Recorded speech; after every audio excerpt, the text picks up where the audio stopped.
how sweep it is. The Seattle Mariners finish off a 3-game sweep of the Cincinnati Reds, winning today 5-1 to improve to 9-10 on the young season. And I am going to break down by far what was the Mariners' best series of the season. What is up? What is going on, everybody? Welcome back into the Mariners post-game recap. Before I get started, as always, do me a favor, smash that like button. It helps out tremendously, gets the video out to more people. Drop a comment down below. Let me know your thoughts on the game. And if you're new here, don't forget to hit that subscribe button. We're going to have a lot of fun this year talking Mariners. It's not just post-game recaps. I promise there's going to be live streams, and I'll have like monthly breakdowns of the team. And anytime there's breaking news, I will have a video up on it as soon as I can. So don't be afraid to hit that sub button and join the team here. This is the Mariners team that I've been waiting for. I say waiting for. This is the 19th game of the year. But when I was on with Ty on Locked On Mariners, and when I was, in other podcasts and stuff saying that I think this team's going to win the division. I think they are capable of winning the World Series. All of those things. This is the team that I envisioned. This is it. Dominant pitching, dominant bullpen. Offense, again, I don't think this is the best. I think I said I do. I don't think this is the best offense in the league, but it is very capable, working the count, getting on base, driving balls in the gap, hitting a few home runs, and doing what they did really throughout this whole series. That they looked phenomenal. Monday, I said, was their most complete game of the year. This one was close. This is another one that I would put up there as being really, really close. Yesterday was fine. There was nothing wrong with yesterday. They played fine. I do think that the Reds contributed a little bit more to that yesterday with some of the base running mistakes by Fraley and even De La Cruz and stuff like that. Not to take away from the Mariners' victory yesterday, but Monday and today were definitely, to me, the most impressive. And this is the team I want to see. I'm not saying they're going to win every game, but this is the team. This is how they're supposed to look. This is how they are built to win, in my opinion. And I think getting to 9-10 versus 8-11, listen, I would have been fine with a series win. Series win is winning 66% of your games, well above 54%. If you can win 2 out of 3 every time, you're going to be fine. So had they lost today, I wouldn't have been super mad. They won the series. That's what they need to do. But now you get to 9-10, and it just feels so much better than 8-11. And I want to be clear, none of what I'm saying takes away from some of the poor play earlier. They're still not off to the start I wanted them to be at, but they're kind of stabilizing here to 500. And if you can be 500 through a month, you're a 4 or 5 game winning streak away from boosting yourself right up there. You know what I mean? Like, as bad as last year got, not as bad, but as frustrating as it was in the first half, they at least hovered around 500 enough where they were able to get that winning streak and surge ahead. Then obviously we know how it ended, but at the time they were able to surge ahead in August and early September. Not trying to say rely on 12, 13 game winning streaks, but if you can be 500, especially in April, May, you're okay. You're still going to be right there. I hope this team takes off and they're not around 500 at that point, but I think you guys know what I'm saying. And now at 9-10, you're going to Colorado. You're going to listen. No mystery here. The Rockies are not a good baseball team. They're not. That's okay. Trust me. If Rockies fans watching this, I have sat through years of bad baseball. So you're not alone, my friends. You're not alone. And every team is capable, right? The Rockies are going to win a series at some point. So it's not like the Mariners can just walk in there and sweep that series. But now you've put yourself in a spot where you're playing a team that's very beatable. You can go in there, you've got Emerson Hancock, Luis Castillo, George Kirby going. You just get 2 out of 3, right back to 500 and boom, go time. Or even a chance if you sweep it to get over 500, get this team at 12-10 and really, really, maybe start to take off a little bit. If you're at 8-11, again, 19 games in, we're not been panic button there, but then you win 2 out of 3, you're still 10-12, and that's fine. But I just feel like now a sweep, you're 12-10.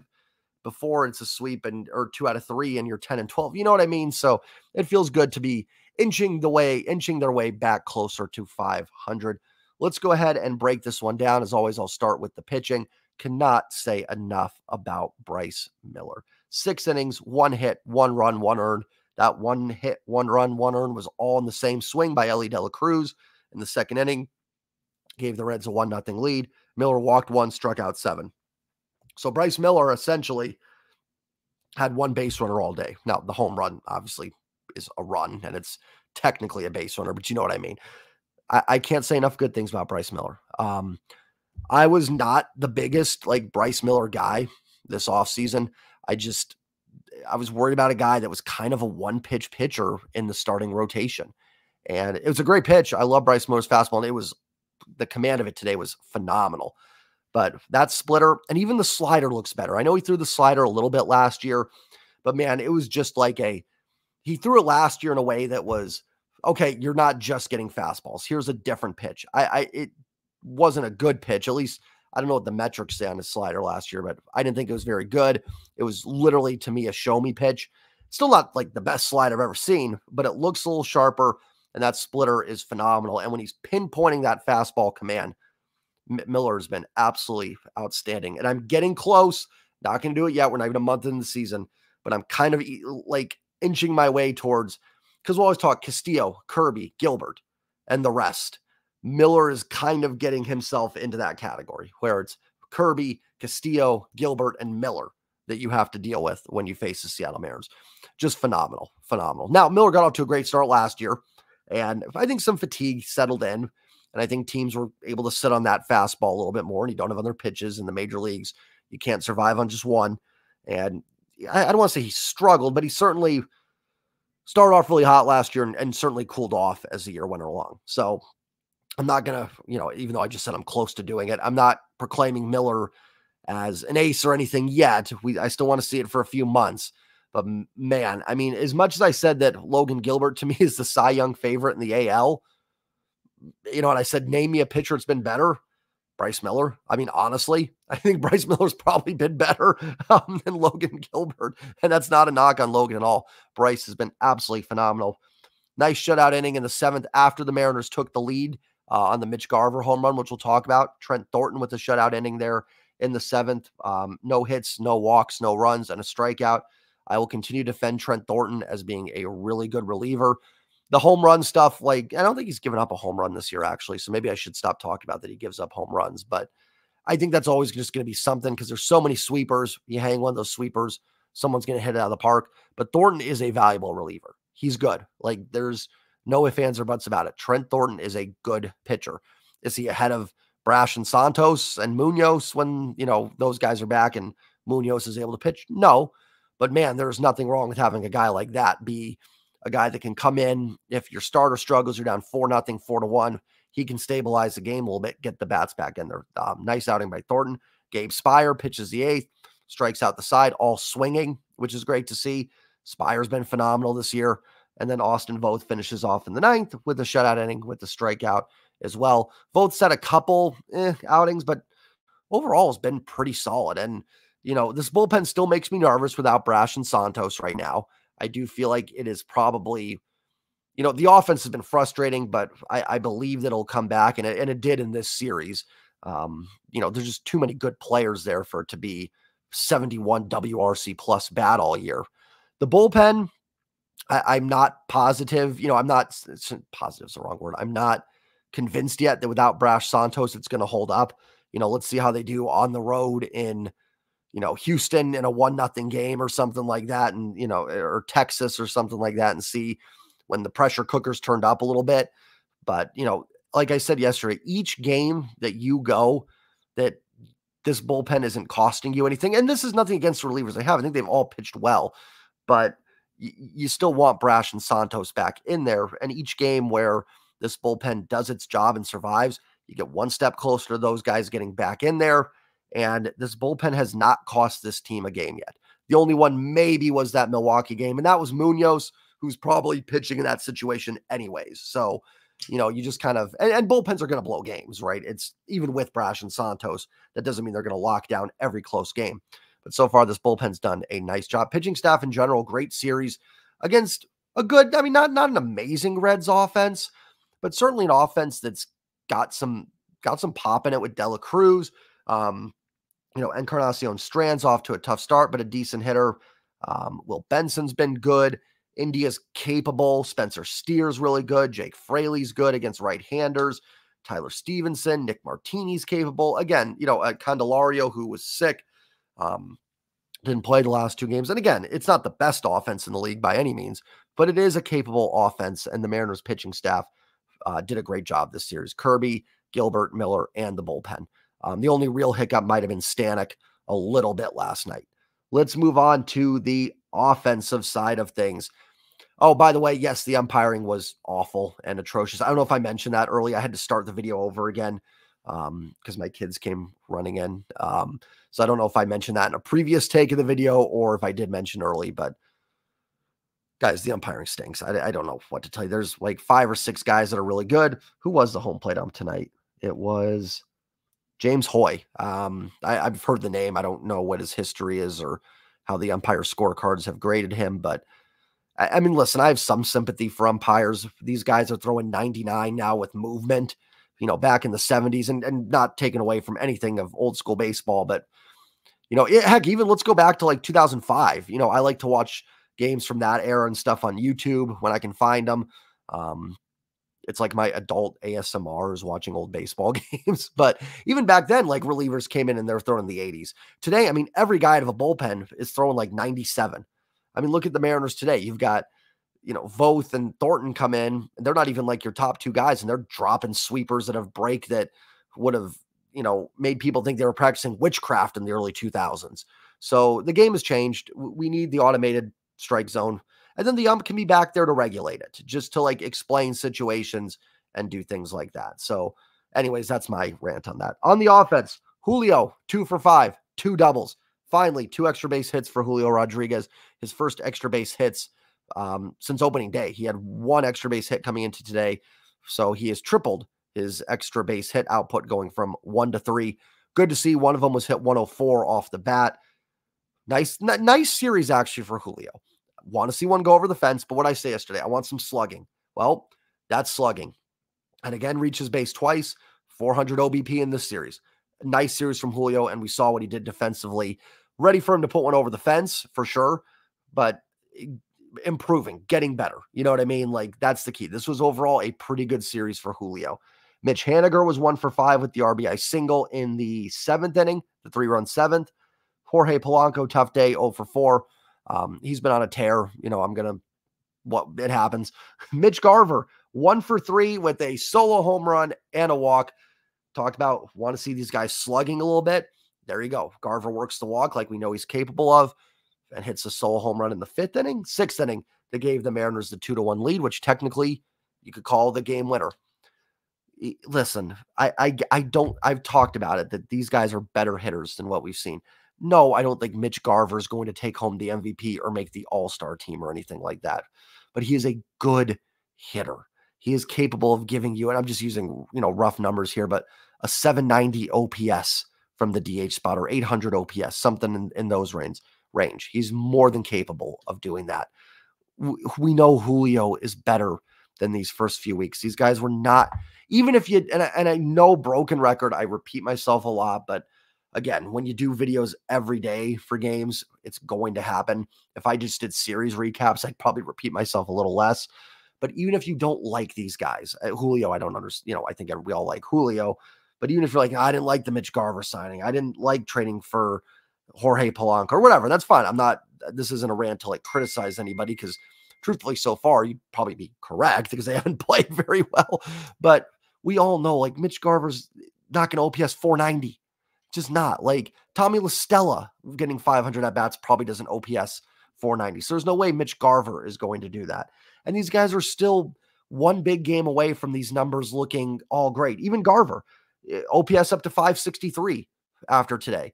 I mean, what was it, like 470 after yesterday? Now, 563 is not good, but you see, like, a couple games, a hot series, and these guys are all going to be back in line with their career numbers, the back of their baseball card, essentially. Ty France, 0 for 1 with 3 walks today. Good for Ty, on base 3 times. I'll never complain about that. Mariners had 7 walks, 7 hits, and 5 runs scored.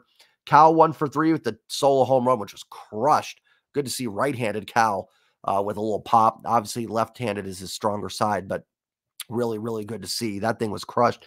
And then 2 walks and 2 RBIs, the home run, and then the RBI with, walk with the bases loaded. Cal starting to heat up a little bit. Not a great series for him overall, but got on base a bunch with some walks. Actually, I guess not a bad series for Cal. Maybe I'm thinking about the Cubs series. I don't think he did that great, but I think he was fine this series. Dylan Moore, 1-for-4 with a triple. Good to see Demo keep contributing. Urias was 0-for-2, did have a great defensive play. I think in the fourth inning, I think it was Spencer Steer. That had to be easily over 100 miles per hour on the exit velo. Nice job by Urias getting the getting it on the short hop, and a great throw to first base as well on that play, which is something that we've been worried about and haven't seen much from Urias. Josh Rojas, 1-for-2 with a pinch hit home run. Rojas continues to rake this year. And then Clase, 0-for-3, did have a walk as well. And a stolen base, I think, for Clase. Yes, let me just confirm that. Can I get the stolen? Yes, Clase had the stolen base as well. So it continues to provide value on defense. Team's looking better. This is what we expect to see. Don't expect them to sweep every series, but honestly, they're 5-2 in their last 7. They're actually playing pretty good ball. The start was frustrating, and they're not out of it yet, right? Out of their slump, out of the struggling start yet is what I meant to say. They're still 9-10. 9-10 is not where we want this team to be. I think we all expect the team to be better. So I want to be clear. I'm not trying to come on here and be like, see, they're back. Told you. No, they're still 9-10. That is not a 9-10 pace is not going to win you the AL West, but they are playing better baseball. This was a team that, let's say, 5-2 in their last 7. So they were 4-8. Is that would that be right? 9-10, whatever. You know what I mean? They were 4-8, 6-10, whatever record you want to throw out there. We talked about it, right? They looked the part. They looked bad. That looked like a bad baseball team. And it was tough to talk about because even though so they're going, these guys should play better, but right now they're playing terrible baseball. Now you're starting to see them come alive. This is a team now that's playing some good baseball. Just as much as they looked bad during their start, they have looked every bit as good in their 5-2 run in their last 7 games. It has not been fluky. It is not bloopers falling in. There might be some more bloopers falling in for them. That would, just natural to happen, but it's not just, it's not a luck thing, I guess. That's my point. When they were losing, it wasn't just losing 1-run games or little bloopers dropping in and beating them. They looked legitimately bad. Now they look legitimately good, at least in the last week or so. Let's hope this carries over to Colorado. No time to let up. Day off tomorrow. Probably a good thing. Give Cal that day off so he can catch at least 2 of the 3 in Colorado. It gives the bullpen a little bit of a rest. Tough park to pitch in Colorado. I'm stumbling over my words here to finish this video. But, hopefully this is a chance to get another sweep. I will never predict a sweep. Great job, Jay. I hope we get a sweep. I'll never predict a sweep. Or what did I say? Boy, I'm really struggling with this video, aren't I? I said, hopefully they can get a sweep. And then I said, but I'm not going to predict sweeps. Anyways, I hope they sweep Colorado because Colorado is not good. Now, with that said, I never expect a team to sweep another team. The Rockies are bad, but they're not 0-0 winning percentage bad. You know what I mean? So I'll be fine with 2 out of 3. You keep doing that, you're going to be in good shape. You're going to get enough wins doing that. Now, obviously, you're not going to win every series, but you're probably going to sweep another one at some point too. And I think Kyle Freeland might be out for the Rockies as well. He hurt his shoulder, his arm as a pinch runner against the Phillies. And while Freeland, I don't think is amazing, he's certainly one of their capable starting pitchers. So I will have a series preview up for the Rockies series tomorrow, break down that team a little bit. There's always some hidden gems on every team. So there are going to be guys on the Rockies that can get us. But hopefully the Mariners are up to the task and get a series win. Then a big series in Texas where, we'll start to get a little AL West action and, maybe a statement series. Mariners can go down and do some damage there as well. So great sweep. Feels good. Mariners back to 9-10. Let's keep it going. Remember to hit like on the button. Hit like on the button. Boy, rough finish for me. Hit like on the video. And if you're new here, please remember to hit subscribe. I promise I normally don't stumble that much at the end of my videos. I'm just exhausted. So have a great night, everybody, and go Mariners. Peace. Oh, also, don't be afraid to use the promo code. Download the SeatGeek app or go to the website. Use promo code JSTrident for $20 off your next purchase. SeatGeek will let you know if it's a good deal or bad. They rate at 1 to 10. Green is a good deal. Red is a bad deal. Just let you guys know it is a one-time use promo code. Obviously maybe you have different emails. You can use them multiple times. I don't know how that works with that, but it is a one-time use. I know some YouTubers have the one where you can continually use it. That is not this one, but if you haven't used it yet, use it for your next Mariners tickets. And it's not just baseball on there. I mean, it's every team for baseball, hockey, basketball, concerts, events, all sorts of things on SeatGeek. So you don't just have to use it for baseball. Use that promo code, save yourself $20. Have a great night, everybody, and go Mariners. Peace.